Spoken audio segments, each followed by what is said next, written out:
নমস্কার, আমি জ্যোতিষ সম্রাট বিনয় শাস্ত্রী। আশা করি ঈশ্বরের কৃপায় আপনারা ভালোই আছেন। আজকে আমার ভিডিওর আলোচ্য বিষয় বায়ু তত্ত্বকে নিয়ে। এই জ্যোতিষশাস্ত্রে তত্ত্বের একটা বিরাট ভূমিকা আছে, আমি বারবার বলেছি। তো আমি এ পর্যন্ত অগ্নিতত্ত্ব এবং পৃথ্বীতত্ত্ব নিয়ে আলোচনা করেছি। আজকে করব বায়ু তত্ত্বকে নিয়ে, তারপর থাকবে জলতত্ত্ব, চারটে তো তত্ত্ব। তাহলে বায়ুতত্ত্বের মানুষরা কেমন হয়, বায়ুতত্ত্বে গ্রহ থাকলে সেই গ্রহ কেমন ফল দেয়, এইগুলো কিন্তু জ্যোতিষের প্রাথমিক জিনিস, কিন্তু প্রচণ্ড গুরুত্বপূর্ণ। প্রথমেই বলি বায়ুতত্ত্বের রাশি কোনগুলো। বায়ুতত্ত্বের রাশি হচ্ছে মিথুন রাশি, যার অধিপতি বুধ। তারপরে হচ্ছে তুলা রাশি, যার অধিপতি শুক্র। আর একটা হচ্ছে কুম্ভ রাশি, যার অধিপতি শনিদেব। তাহলে এই রাশির যারা জাতক, তাদের বৈশিষ্ট্য, তাদের স্বভাব, তাদের চালচলন, এগুলো কেমন হয়। প্রথম কথা বলি যে এই বায়ু মানে তো বুঝতেই পাচ্ছেন, যা এক জায়গায় স্থির থাকতে পারে না, সে যেখানে সেখানে যখন তখন চলে যায়, আবার সবার সঙ্গে মিশে যায়। তাহলে বায়ুতত্ত্বের মানুষরা সাধারণত ছটফটে হয়, এরা খুব চঞ্চল হয়, এরা ঘুরে বেড়াতে খুব ভালোবাসে। দেখবেন বাচ্চারা যদি বায়ুতত্ত্বের হয়, সে বাচ্চাকে ধরে আটকানোই যায় না, ব্যাপক চঞ্চল।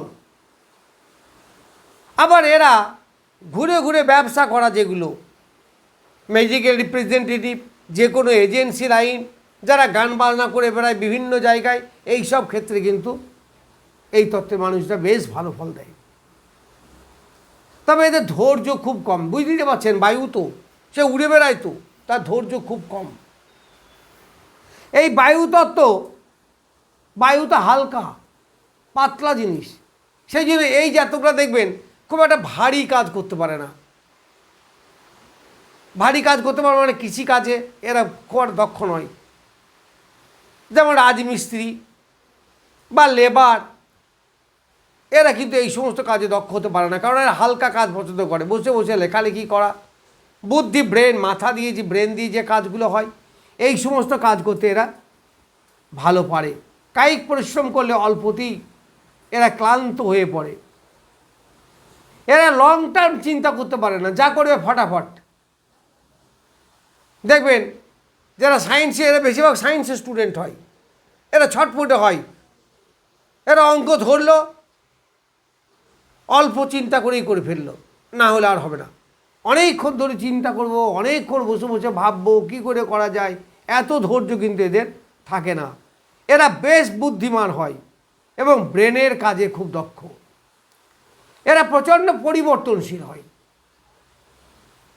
তাহলে বুঝতে পারছি একটা মানুষের স্বভাব চরিত্র আমরা কেমন করে বলি, এইগুলো আমাদেরকে মুখস্থ রাখতে হয়, মানে সব জ্যোতিষীকেই রাখতে হয়। দেখুন, জ্যোতিষে লাখো লাখো বললে ভুল হবে, কোটি কোটি সূত্র। এই সূত্র মুখস্থ করে কিন্তু শুধু জ্যোতিষ হয় না, জ্যোতিষকে বুঝতে হবে। যেমন দু চারটে অঙ্ক আমি ভালো করে তৈরি করলাম দিয়ে অঙ্কের মাস্টার হওয়া যায় না, অঙ্ক সম্বন্ধে তার একটা আইডিয়া থাকতে হবে। এই আইডিয়া গ্রো করাকেই বলা হয় অভিজ্ঞতা। এই অভিজ্ঞতা দিয়ে আপনাকে বিচার করতে হবে, অর্থাৎ তার ভিতরে ঢুকতে হবে। আমার নিয়ার আবার 26 বছর হলো, এখনও মনে হচ্ছে অনেক কিছুই জানি না, আর জানার তো শেষ হয় না। তবে যেটুকু জানি সেটুকু আপনাদের সামনে ব্যক্ত করার চেষ্টা করছি। এরা সব জায়গায় নিজেকে মানিয়ে নিতে পারে। এরা চোরের সঙ্গেও মিশতে পারে, ডাকাতের সঙ্গেও মিশতে পারে, শিক্ষিত লোকের সঙ্গেও মিশতে পারে, ভদ্রলোকের সঙ্গেও মিশতে পারে, আবার অভদ্র লোকের সঙ্গেও মিশতে পারে। কারণ বায়ু বুঝতে পারছেন তো, সে সব জায়গায়, সে ড্যাম পরিবেশেও চলে যায়, উষ্ণ পরিবেশেও চলে যায়, সব জায়গায় সে বিচরণ করে বেড়ায়। এরা ভালো বক্তা হয়, এরা ভালো খেলাধুলোতে এদের দক্ষতা বেশ থাকে। এরা ভীষণ ভদ্র এবং শান্ত মেজাজে, ঝগড়াঝাটি খুব একটা পছন্দ করে না। এরা প্রচারক হিসাবে খুব ভালো। এক একটা লোক দেখবেন বেশ গুছিয়ে কোনো অ্যাড বলতে পারে, যেমন সাংবাদিকরা যে কোনো ঘটনাকে পেলে গুছিয়ে লিখতে পারে, এদের লেখনী শক্তি খুব ভালো হয়, এদের প্রত্যুৎপন্ন মুক্তিও খুব ভালো, আর তাৎক্ষণিক বুদ্ধি, এদের দারুণ কিন্তু পটু। এরা কোনো কাজে ডিলে করতে পছন্দ করে না, চটপট ঝটপট এরা করে ফেলে। এখানে তিনটে রাশির কথা বললাম, একটা হচ্ছে মিথুন রাশি। এই মিথুন রাশি হচ্ছে আমাদের দ্ব্যর্থক রাশি। তা চর স্থির দ্ব্যর্থক, এগুলো জ্যোতিষে ভাগ আছে। দ্ব্যর্থক মানে দ্বিস্বভাব, দুটো স্বভাব যার মধ্যে থাকে, এরা তমগুণী হয়। চর রাশি হলে, চর রাশি তাহলে এখানে চর রাশিকে, মিথুন হচ্ছে দ্ব্যর্থক রাশি, তো চর রাশি হচ্ছে তুলা রাশি, আর স্থির রাশি হচ্ছে কুম্ভ রাশি। তা তুলা রাশি যদি কারোর বৈশিষ্ট্য হয়, রাশি বা চন্দ্র, রাশি বা লগ্ন, তা তার বৈশিষ্ট্য কেমন হবে? এরা একটু উগ্র মেজাজি হয়। তাহলে আপনি বলেন এতক্ষণ শান্ত, আর বলছেন উগ্র, উগ্রতার মধ্যেও শান্তি, অর্থাৎ উগ্রতা ভাব বেশি করে থাকে না। এরা কল্পনা করতে খুব ভালোবাসে, এরা ক্রিয়েটিভ হয়, এরা সৌন্দর্যপ্রিয় হয় ভীষণ, এরা ভোগ বিলাস এগুলোকে খুব পছন্দ করে, কল্পনা জগতে থাকতেও এরা ভীষণ ভালোবাসে। এদের যৌন চাহিদা একটু বেশি, এরা ঝগড়া ঝাঁটি চ্যালেঞ্জের মোকাবেলা করতেও কিন্তু সর্বদাই প্রস্তুত থাকে। এইবার হচ্ছে স্থির বায়ু, অর্থাৎ স্থির রাশি হচ্ছে কুম্ভ রাশি, তত্ত্ব হচ্ছে বায়ু। তা যদি কুম্ভ রাশি হয় তার চরিত্রটা কেমন হবে? না, এদের চঞ্চলতা থাকবে কিন্তু অতটা চঞ্চল হবে না, ওই মিথুন তুলার মতো অত চঞ্চল হবে না, কারণ শনি তো ধৈর্যের গ্রহ, ধীর স্থির। সেই জন্য এরা চঞ্চলতার মধ্যে হলেও কিছুটা ধীর স্থির বটে। এরা রজগুণী হয়, রাজকীয় ভাব, চালচলন পোশাক পরিচ্ছদ একটু দেখবেন স্বাচ্ছন্দ্যপূর্ণ হবে।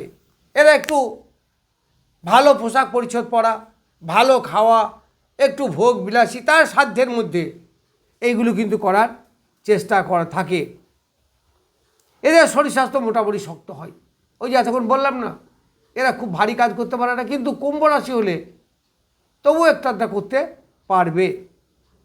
এরা মিথুনের মতো অতটা চঞ্চল হয় না, এদের ধৈর্য অনেক থাকে, কারণ বায়ু রাশি মানে ধৈর্য তো কম, কিন্তু তার মধ্যেও তুলনামূলকভাবে একটু ধৈর্য এদের বেশি। আর শেষে হচ্ছে মিথুন রাশি, দ্ব্যর্থক রাশি আগেই বলেছি। এদের স্বভাব কিন্তু ওই দুটো মিশিয়ে বলা যেতে পারে। এরা কখনো ধৈর্যশীল, কখনো ধৈর্যহারা, কখনো ছটফটে, কখনো দেখবেন শান্ত, তবুও তুলনামূলকভাবে এর একটু ছটফটে বেশি হয়, বেশিরভাগ ক্ষেত্রেই সেটা দেখা যায়। এরা চঞ্চল হলেও একটু চাপা স্বভাবে, খুব বেশি চাপা কিন্তু নয়, কারণ বায়ু তো, একে দেখা যায় না, তো মনে হয় যেন নেই, কিন্তু সে আছে, তার সজীবতা কিন্তু সর্বদাই বিরাজমান। এদের মধ্যে একটু বালকত্ব বেশি থাকে, এরা কল্পনা জগৎ থাকে, এর কথা বলতে বেশি ভালোবাসে। দেখেন না, বালকরা সবসময় কথা বলতে ভালোবাসে। এরা খুব সত্যগুণী, সত্যগুণী মানে এরা সাধারণত সুসৎ হয়, এরা খুব একটা ঝামেলা ঝঞ্ঝাট এইগুলোকে পছন্দ করে না, এরা নিজের মধ্যে থাকতে খুব ভালোবাসে। কিন্তু এরা বেশিরভাগ ক্ষেত্রে দেখবে সায়েন্সের স্টুডেন্ট হয়, বেশ বুদ্ধিমান হয়। এমন অনেক লোক আছে দেখবেন